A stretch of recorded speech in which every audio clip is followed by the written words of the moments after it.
What is going on, guys? Finally, the Necro, a legendary gem guide, is here. It's taken me some time to get this done. As I've said on streams, I've definitely been very busy the last number of weeks when it comes to work commitments, but I have been working on this in the background, and it's probably still going to be something we work on into the future and update.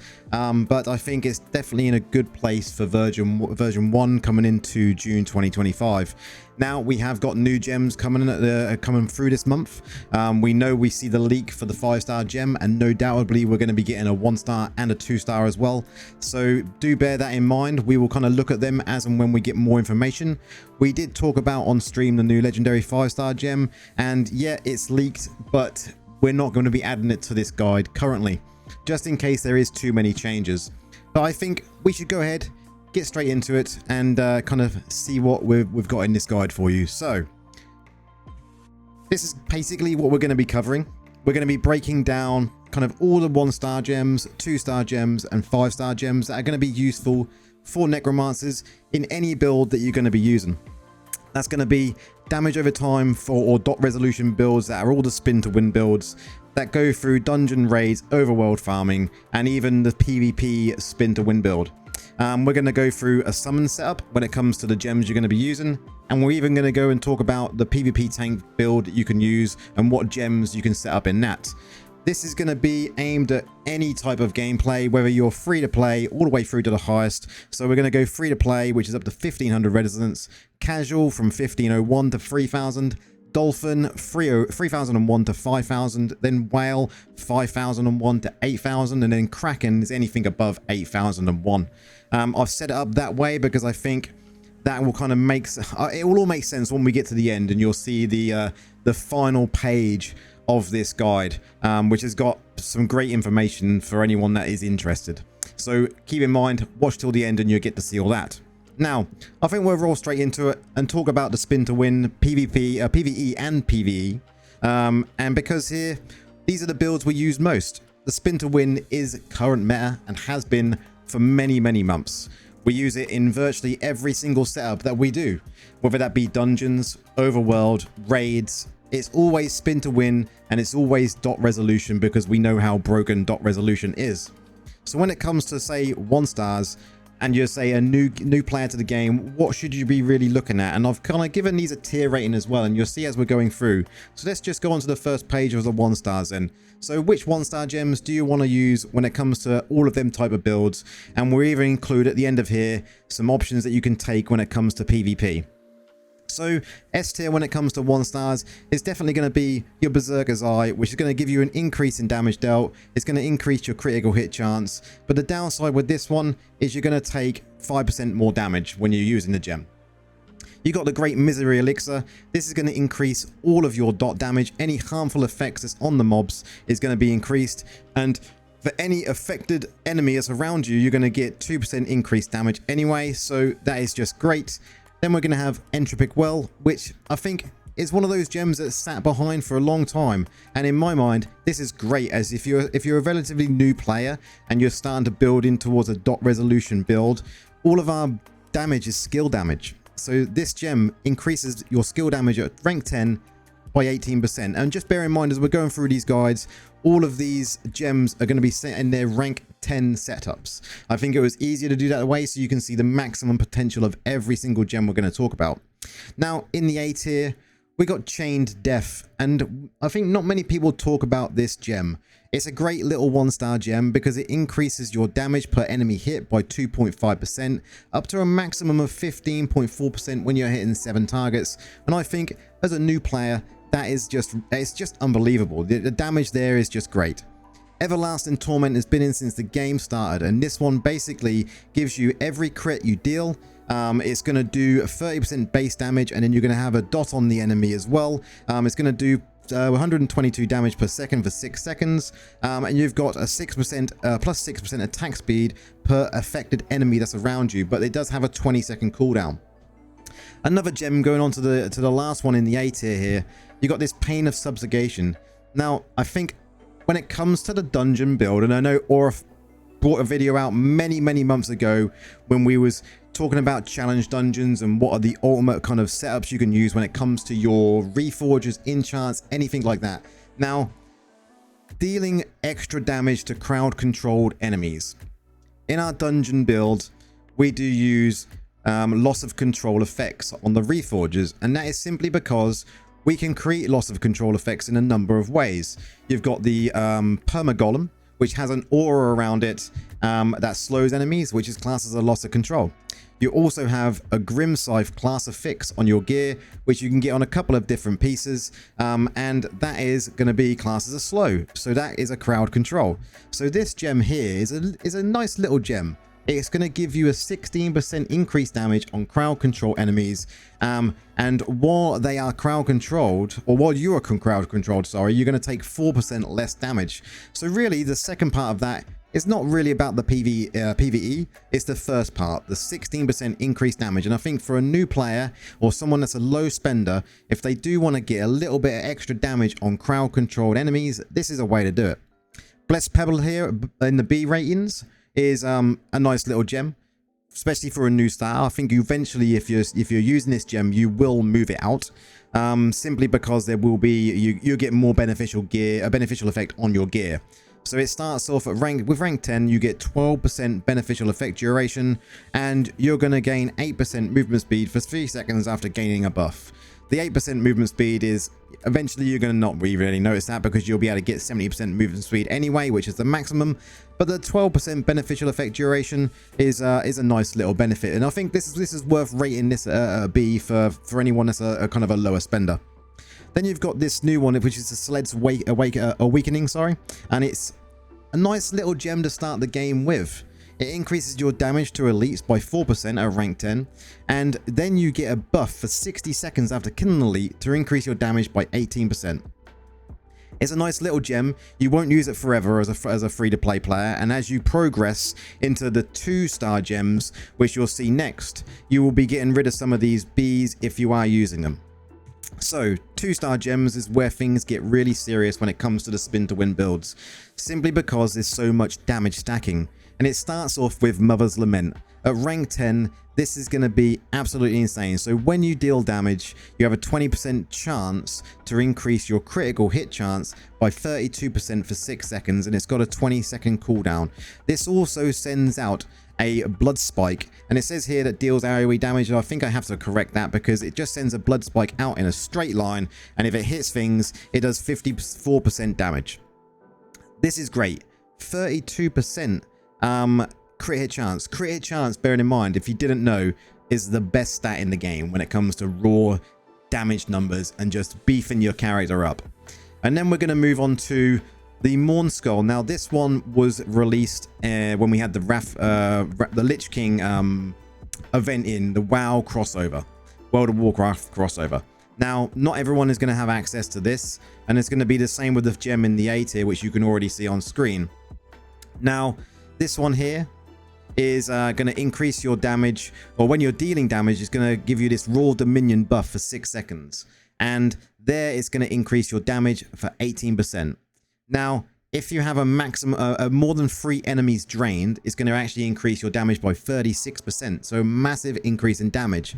And while active, it summons these little vile spirits that attack nearby enemies and do some AoE damage as well. A great gem if you do have access to it. If you don't, there is other options. Pain class is definitely a staple that we've been using for a long time, and it's definitely worth putting in the S tier. It increases your damage by 24% for enemies that are affected by a dot. Also increases your movement speed by 6% if the dot with the target is within 10 yards. Great gem. It's always going to be high up there, and I think, yeah, it definitely deserves to be in the S tier. When it comes to the A tier, then in here, we've got the new Crimson Bell hit gem that come in the last patch that we had. This is a great gem as well, but not everyone is going to have access to it again. In PvE, it's rated as an A tier, but as you can see next to that, I've put as PvP, it's definitely rated an S tier. The fear that you get on this is amazing. Lots of people are using it and seeing great benefits. So the basic effect on this is while you're above 50% life, you'll be able to get a buff, and it buffs your damage for 30% for 6 seconds. That is not affected by Vifuse. There was a lot of debate about this when the gem first came out. If you get the buff while below 50% life, you're going to get a damage reduction by 30% for 6 seconds. Now, these both can stack at the same time because they do both have different internal cooldowns, which is really good. But this last bit, it triggers a scream of fear for 1.6 seconds to nearby enemies. Now, the way this actually works is when it triggers, it hits the target. It doesn't come from you, it hits the target, and then anyone near that, it will fear them. So it's an AoE fear. It's absolutely broken in PvP. Definitely be using it if you do have access to it. If you've got it to at least rank 8 while you've been playing, then definitely use it in PvP. There is better options, I think, for us in PvE, but if there is no other options and you've got this, slap it on. It's still going to be great. Now, the next gem we've got here, Spectre Glass. Fairly new gem. Really, really good. The only reason I've rated it an A star, an A tier, is simply because you don't use it in every single setup. In raids, it's not as good. In overworld farming and in dungeons, it definitely can be improved, and it definitely probably would rank up to maybe A+, or you could argue and put it into S tier, because it is a really good gem. So basically, the way the gem works is your crits shatter enemy armor for 2 seconds, and that is per each enemy, not just, you know, every enemy it hits is going to shatter that armor for 2 seconds. Now, while that 2 seconds is counted down, you are going to deal 28% damage, or 28% increased damage to that target. But also, you're going to gain, against that target, 4% increase crit chance. And that has got a 6-second cooldown per enemy. So if you're doing overworld farming or you're smashing through dungeons, this is great because you're always going to have that up because it's per enemy. As soon as they die, next one. It's always going to be up. But as a raid, when you're focusing one target, it doesn't have the same effect, and that's what brings it down, sadly. Now, the B tier here, and I know I didn't move my camera on the last 1-star gems, but we will do it for here. I'll put my camera up the top. So for B tier, we got Igneous Scorn. Great little gem.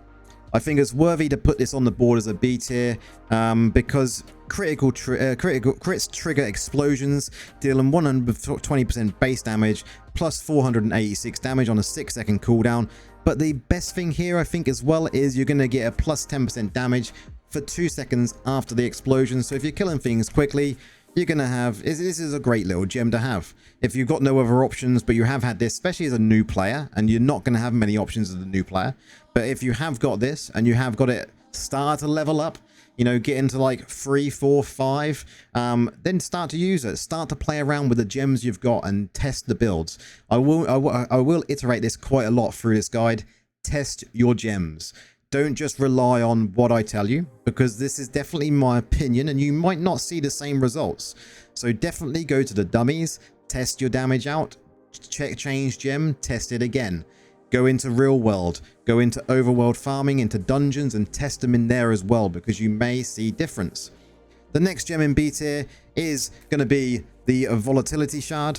Now, this is also at rank 10 here, so you're going to be kills cause explosions, and that is going to deal a 90% base damage plus 365. But again, just like the Igneous Scorn, what is going on here? Let's go back and just go here. Again, like the Igneous Scorn, it has this increased damage for 2 seconds on a 6-second cooldown. Sadly, it's a 6-second cooldown, but it's going to give you that 8% increased damage for 2 seconds.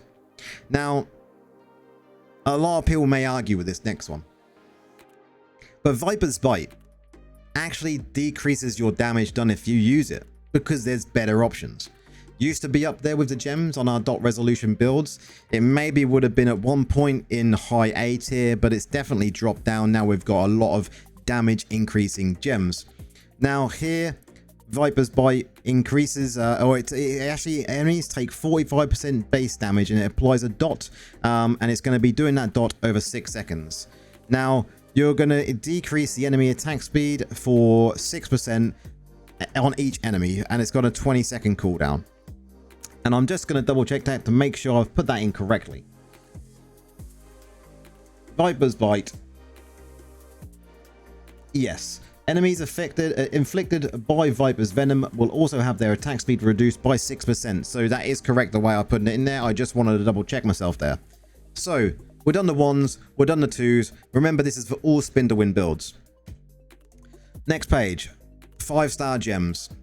Now, there's probably a lot of arguments about 5-star gems because not everyone has access to them. But I think when it comes to the top 3 in a Spin2Win build, which is dot resolution, these 3 are almost a must-have to start working on, even as a newer player. So Blood-Soaked Jade, you're going to get a 10% movement speed, which is great. You're also going to get a rank 10, bear in mind. Now, these are rank 10 stats, but they're still really good gems. These from like rank 4, 5 upwards, insane. Blood-Soaked Jade is good from rank 1 because you're going to get 10% increased movement speed. At rank 1, it gives you that straight away, and it's absolutely amazing. There's no reason not to use it. As a new player, getting 10% movement speed is great. But at rank 10, you're going to get 24% damage at full life. And then while you're lower than full life at like half life, I believe it is, it's just plus 12%. But you're also going to have minus 8% damage taken while below 50% life. So it's got a great mix. Now, the king of the game really is the rolling consequences. Now this here, when you deal damage, it triggers a 6-second rage, which is going to increase you at rank 10, 42% increased crit chance. But your crits also put a burn on the enemies for 6 seconds, which is going to do 30% damage, 36% damage. Plus, against those burn targets, you get another 12% crit, and it's on a 1-second cooldown. This is great from like, you're probably rank 3, 4 onwards. So definitely use it. If you're a new player, you got hold of this gem, definitely use it. Now, the next one up, Colossus Engine. Again, rank 10 here, but it grants you a buff of colossal strength for 6 seconds. It's going to give you at rank 10 a 50% increase in damage on skill damage. It also increases your size and range and gives you a knockback immunity, which is going to have a 20-second cooldown. Now, from rank 5, let me just bring this up on my other screen. Can we do it on here? No, but this gem is great no matter what rank you've got it at. Rank 4 as a free-to-play player, if you can get it to rank 4, use it. If you can't, this gem you could actually just put in Entropic Well from first page. First page, Entropic Well, use that 18% skill damage instead of using this if you can't get hold of it or you don't want to pay towards getting more gems in the game. Now, 5-star A-tier gems. Bold Hope, rank 10. Another great gem. Using a buff is going to grant you 24% increased damage and give you movement speed. Plus, it gives you a 6% skill cooldown reduction. What's more to like? It's a great little gem, but I think the S tier ones that we got there definitely brings this one down into the A tier. Wolfhjort is definitely a really good gem that I haven't used in my Spin2Win build, but I know it works and I know it works great. So dealing damage triggers Savage Heart for 6 seconds, it marks enemies, and at 5 stacks it deals 95% base damage as a rank 10, but it also increases your attack speed by 14% and your allies for 3 seconds. So it's going to give your allies that you're running in parties with that little added bonus. Into the B tier, Void Spark, rank 10. Here, dealing damage activates a Void Spark. Now that Void Spark has a 30% chance to chain to L8 other enemies using a chain lightning, which does 110% increase base damage, and it also does a plus 446 damage, but it's going to give you a plus 16% attack speed on a 1-second cooldown, but it takes a 20-second trigger cooldown. So you're going to get as a double effect. It's a really good B tier gem, and I think it's really good at like this gem we use in, say, like PvP, because you can actually use it to spread dots. Really good. Gloomcast is also a B tier gem for this, because we're going to be using primary a lot sometimes when you're just standing there attacking a boss, you're primarying, and I think here it's worthy of putting in a B tier. So this one, primary attacks trigger Gloom Blades for 6 seconds, 68% base damage, plus 275 damage, but you get on here as well, plus 24% damage from your primaries for 3 seconds on a 20-second cooldown. So that is basically all the damage gems that we can use for all of our Spin2Win builds. Now, when it comes to PvP, we got this option here. So you can Use a Falter Grasp, which is quite a new gem. Criticals, disable enemies' dashes. This is really good at the moment because a lot of enemies are using dash. They will stop straight away and reduce their movement speed by 24% of rank 10. It does have a 20-second cooldown per target, which it says per target, which is really good. You could also use a Black Rose, 24% chance to summon vines. This is great if you're trying to get away from people. Abiding Curse is an excellent little gem, because you've got this 15% chance to curse enemies for 7.5 seconds, and it actually reduces their attack speed and movement speed by 35%, and it increases their damage taken by 10%. Another great little gem. Then you've got your 5 stars at the bottom here, so you've got Chip of the Stone Flesh for when you're fearing them. It's going to put a dot on the enemies, and it's going to explode around everyone. There's going to be AoE damage. Starfire Shard is really good. It's going to rain down some meteors, and on here as well, it will leave a scorch on the ground, but it also knocks back enemies, so it's really, really good as well. And burning enemies take 40% increased damage. Again, we've got Void Spark listed here because I've said before, really good at spreading dots. Now, I just want to go back one page and go back to this, the best PvE damage setup in my opinion. These gems here, I'm not going to read through them all again, but these gems here are the ones I think as a player you should focus on getting for any dot resolution Spin2Win build, because these are just great, absolutely amazing. You know, there's no reason not to take any of these gems. They're going to increase your damage by a lot, and you're going to see the numbers rise massively. Now, what we got next then? So next up, we got summons. Summons use some of the other gems that we've already mentioned. They do use them, but there is some changes. So we've got Berserker's Eye as an S rank, you know, S tier. We've got Freedom of Devotion as a new player. This is great because it's going to increase your duration of your summons and your summons damage. Again, we've got Everlasting Torment, which we've already spoke about. We've got Pain of Subjugation, which we've already talked about. Blessed Pebble, and the Sled's Weakening as well. So when it comes to 2-star gems, the changes in here.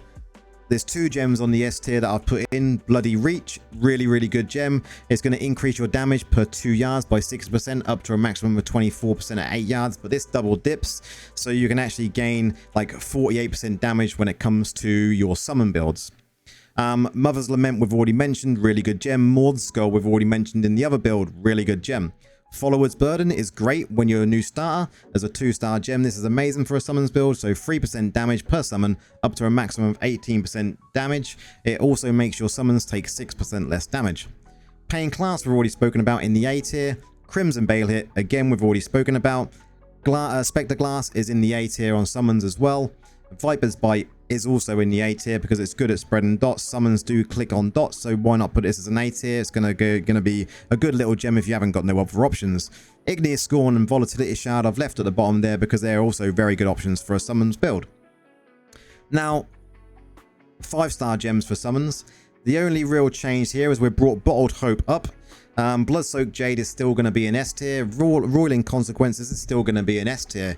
Bottled Hope is really good in this scenario because summons, it double dips on them again, so you're going to be able to gain double the effect of damage on your summons because you buff yourself, your summons get a buff as well, so you've got your buff on top of their buff, going to give you 48% more damage when it's a rank 10 gem. Echoing Shade is a must-have, I think, in the summons build because you've got a 15% chance to summon a shadow clone for 20 seconds. Depending on the ranking of a gem, you can get 2 clones or 1 or 2 or 3 clones. And these are just great at making sure you're keeping your damage up when it comes to if you're using, say, Shepherds, because you need a certain amount of summons up to continually have the top damage. Wolfhawk in rank in the A tier is really good. Summons can trigger it. And Colossus Engine I've put in A tier, but bear in mind with this one, it only affects Blackwall mages. It doesn't affect any of the other mages. Blackwall mages is why we slap this in A tier, because most of the builds are going to be using Blackwall mages. If you do use things like the shield, which has the auto mage, then that is not going to be affected by skill damage, so you wouldn't be using that. I've included Void Spark because if you are using summons in a farming build of some sort, Void Spark is still going to be good. Now, next up then, guys, this is what we've got for the Summon Necro. And what I think that if you want to play a Summon Necro, you should be concentrating on leveling up and using. When you do level up these and use them, sadly, if you do want to go into other builds, it kind of locks you out. So Bloody Reach is not used in other builds. Echoing Shade is not used in other builds, and nor is Follower's Burden. Berserker's Eye and Freedom and Devotion is at the bottom here. Them two will drop off as you start using other gems. So I've included them because they are really, really good. Now, let's talk about Golem. Golem I love as a PvP build, and people see me playing it on my streams all of the time, and I think it's great. Now, when it comes to gem setups, there's not much. When it comes to 5-star gems, and you can orcs 5-star gems to make yourself really tanky, you'll see what I'm recommending kind of and what I use. My survivability is insane. So 1 stars as a Golem build, the Misery Elixir has to be at the top, because Fear is a harmful effect duration. You're going to get the increased time on that. Absolutely amazing. Fault Grasp, I haven't used it myself, and I will be leveling it soon, but it does work, and you do get some crits as a Golem. So this could stop people dashing around you and actually make them more targetable by your allies, so they can actually do damage to them, because that's what you're there to do. You're there to disrupt. You're not there to do damage. You're there to cause havoc and make sure they have a hard time. Everlasting Torment as well is a really good gem because of the attack speed there. It's nice to have a little bit of increased attack speed on your Golem. We've included the Black Rose down at the bottom there, because the vines, if you're trying to get away of a Golem, if you want to get away and heal yourself and you want to leap, sometimes that is going to stop someone chasing you, so you can go and get the heal off. 2 stars. Crimson at the top, as I mentioned back on the first setup we kind of talked about in the Spin2Win build, because Crimson in PvP is amazing. Battle Guard we've included here because Battle Guard gives you a 24% damage reduction to melee damage with any enemies within 3 yards, and you can also move through enemies freely while you're below 60% life. Cold Confidant is here because it's annoying as hell in PGs. It summons this ice pillar, immediately slows enemies, and that just annoys them like hell, and people can then target them. We've got Viper's Bite in the bottom because that's nice. It's going to give them an attack speed debuff, so they're going to have a less attack speed to the affected enemies. It's going to help players out. So, 5 stars. Bloodsoaked Jade is at the top, and I think the only reason we include that is because you're going to get a 10% movement speed, and it's got a damage reduction on it when you're at lower life, which really helps. Spiteful Blood, I put this as an Orcs in my my PvP build for Golem. But it definitely saves my life so many times because it triggers at lower than 50% life, 30% damage for 4 seconds. But the main thing on this gem is when it's triggered, you're immune to primary attacks. That's absolutely amazing. Being able to run away to go and try and heal up while this is active and you not take damage from people's primaries saved my ass so many times. A tier, Bottled Hope, really good. Gonna give you obviously an increase in damage. Golem is classed as a buff, so you're going to be getting this little bit of increased damage and a bit of movement speed, but you've got that skill cooldown as well, so it's a really good gem to take. Frozen Heart is going to give you a shield for 6 seconds, and shields are really good on golems, and that's why we use Mountebanks, we use Nettled as our cursed properties, and it's all about survivability. If you can stay alive longer, you can annoy people longer. So anything like Frozen Heart, which is going to give you a shield, in my mind is really good to take. Roiling Consequences is great because if you're using Fault Grasp, this is going to give you an increase in crit anyway, and I think, yeah, why not add it in there? It's a really good gem, but I think it does drop down compared to other gems when it comes to a tanking setup. Blessed of the Worthy is really good. It's going to give you a 20% chance on damage taken to deal 28% of your life to nearby enemies. And it's also going to give you a damage reduction by 16% for 6 seconds. This is while at rank 10. But having that so you do like an AoE damage to nearby enemies, if you're in a, most of the time on my PvP matches, you'll see that, I've got crowds of enemies around me and they're all targeting me and dealing damage. This would be great. Chipper Stone Flesh is low down here, and I know we're applying fear, but on this, I rank it lower because it doesn't give us survivability, but it is still a really good gem if you want to use it because it's going to give you that extra AoE damage. And More of the Deep I actually included here because I think it could be a really annoying gem for some of the enemies you're going up against. It's going to create that whirlpool. It's going to pull them in. It also puts an armor debuff on there to increase their damage taken. So it's going to give you that benefit of your allies being able to do more damage. So why not? Now, the last page of the guide, and I know it has been a long video. We're already running up to coming on to way past 25 minutes. And on this last page, I think this is great. So these are all the gems you're going to need as a Necro to cover all the builds and spend levels. And as I mentioned, it's going from free to play all the way to Kraken. We've got on here the gems you can see with PvP are just PvP only. The ones that say some are just for your summons only. Now, I've put on here as well that Awakening gear slots will make it easier to reach each bracket as you're going down these brackets, or you could say going up these brackets in Resonance. Now, depending on your spend level, these are the sort of gems you should be looking at using to improve your gameplay. So free to play there, you've only got these 2 5-star gems at the end here. You can get them at rank 2 and that's absolutely fine. They're going to be great. Now, when it comes to casual, on them 5-star gems again, we've included a few other gems, but you can see there's less 1-stars and more 2-stars because you're moving up into the 2-star bracket. But there's also more 5-stars, and you want to look at increasing them 5-stars to like rank 3 because they are just really they're getting to the point where you want to start improving them. Now, as a dolphin, as you're coming into the mid kind of spend level, you get even less 1-star gems because more 2-star gems are becoming available, but also more 5-stars are becoming available. And you want to start increasing them up into the higher stars, so like 4 stars, so you're gaining more resonance, because then you're going to be able to break into that bracket of 3,000 to 5,000. But we've also included free Orcs gems that you can use for PvP. So, and that's kind of what I do with my build, because I'm in that sort of dolphin range. As a whale, you then become even more powerful and you get more 5-stars available to you. You're going to be wanting to make sure that your 5-stars are rank 5 or are 5-star gems, not just 2 or 3 or 4. They have to be 5 if you want to break that 8,000 resonance. At 6,000 resonance, you're going to unlock 4 extra gem slots in your wings, because these once you get to that point, it's you can socket these additional sockets in these gems into these sockets to gain more resonance. You don't gain the gem effect, you just gain the resonance. And then additional wing sockets open up at 7 and 8,000 resonance, which then brings you into Kraken, which at the bottom there, you're going to be wanting to get all 5-star gems, all at rank 5, or all at rank 10 to be able to break that 8,000 to 12,000 plus resonance. And at over 8,500 resonance, you're going to unlock all 16 additional wing slots, which is absolutely insane, and not many obviously people are going to be doing that. But at 10,000 resonance as well, you unlock a new ultimate, and then at 12,000 resonance, you also get grant a movement speed while you're in safe zones. So guys, that is pretty much the guide. I know it's a very long video from my first video back, and obviously I haven't done one since the beginning of May really. But this is what I've been working on. It's a complete master kind of class on what you should be looking for as a Necro. And we will be updating this as the time goes on through the months. We get new gems, will be taken away. I'm going to keep this as a standard for us Necros. And if I do move to other classes, who knows, we may do it for other classes as well.